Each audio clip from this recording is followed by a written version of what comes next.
Assalamualaikum warahmatullahi wabarakatuh. Selamat siang, perkenalkan saya Muhammad Jawad dengan NIM 1710625-134. Nah, pada kesempatan ini, saya akan mempresentasikan hasil analisis data historis penjualan di Gmart menggunakan metode regresi linear berganda dengan alat bantu IBM SPSS Statistik untuk tugas mata kuliah Statistika Ekonomi dan Bisnis. Nah, di slide 2, latar belakang analisis ini adalah kebutuhan Direktur Pemasaran di Gmart untuk mengetahui faktor apa yang paling mendorong penjualan, supaya alokasi anggaran tahun 2026 bisa lebih tepat sasaran. Nah, di dalam analisis ini, saya menggunakan 3 variabel independen.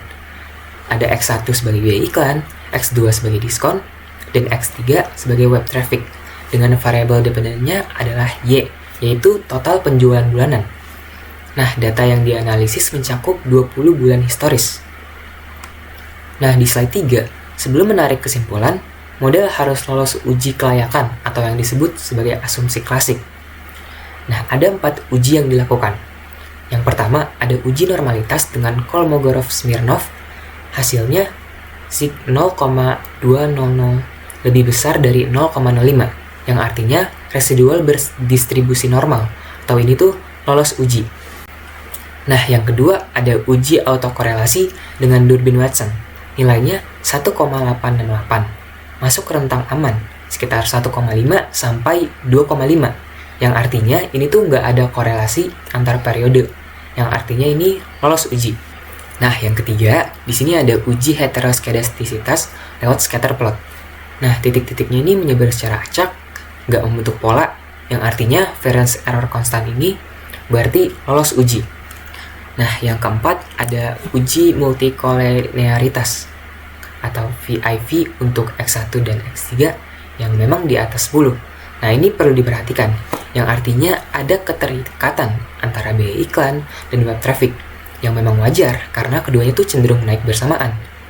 Nah, namun secara keseluruhan model tetap sangat akurat seperti apa yang terlihat di slide berikutnya.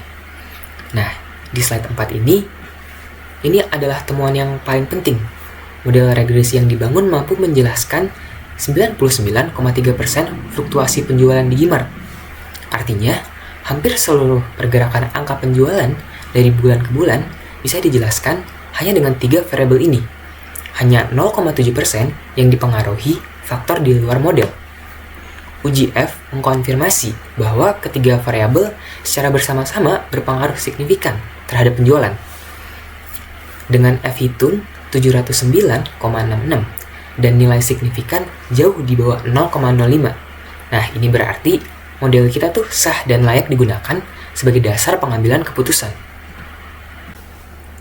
Nah, untuk slide 5, dari hasil analisis terbentuk persamaan regresi, Y-topi sama dengan 139,023 ditambah dengan 10,400 dari X1 ditambah dengan 2,434 dari X2 dan ditambah dengan 0,003 dari X3.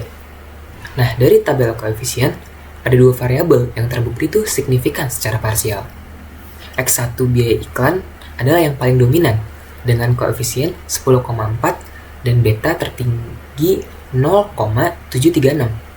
Artinya apa? Artinya, setiap penambahan anggaran iklan 1 juta rupiah, rata-rata penjualan tuh naik 10,4 juta rupiah. Dengan syarat variabel lain tuh dianggap tetap atau variabel lain dijaga tetap. Nah, di X2 diskon juga signifikan.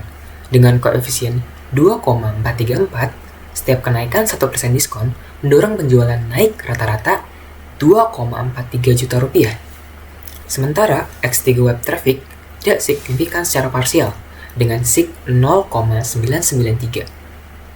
Ini bukan berarti traffic tidak penting, tapi traffic itu traffic saja tanpa konversi tidak langsung mendorong angka penjualan. Nah, di slide 6 ini, berdasarkan seluruh temuan ini, saya memiliki 3 rekomendasi untuk direktur pemasaran. Yang pertama dan yang paling utama itu meningkatkan anggaran iklan digital, karena ini adalah pengungkit terbesar penjualan. Saya merekomendasikan kenaikan 20-30% alokasi iklan di Instagram dan di Google pada kuartal 1 2026. Nah, yang kedua itu mempertahankan program diskon, tapi secara terukur. Kayak jangan dipangkas, namun difokuskan pada flash sale dan program loyalitas member agar efeknya tuh maksimal, tanpa menggerus margin terlalu dalam. Nah, yang ketiga itu evaluasi strategi web traffic.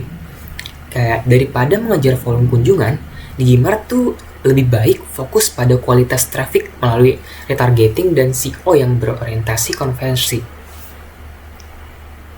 Nah, mungkin segitu aja pemaparan presentasi dari saya. Kurang lebihnya mohon maaf. Wassalamualaikum warahmatullahi wabarakatuh.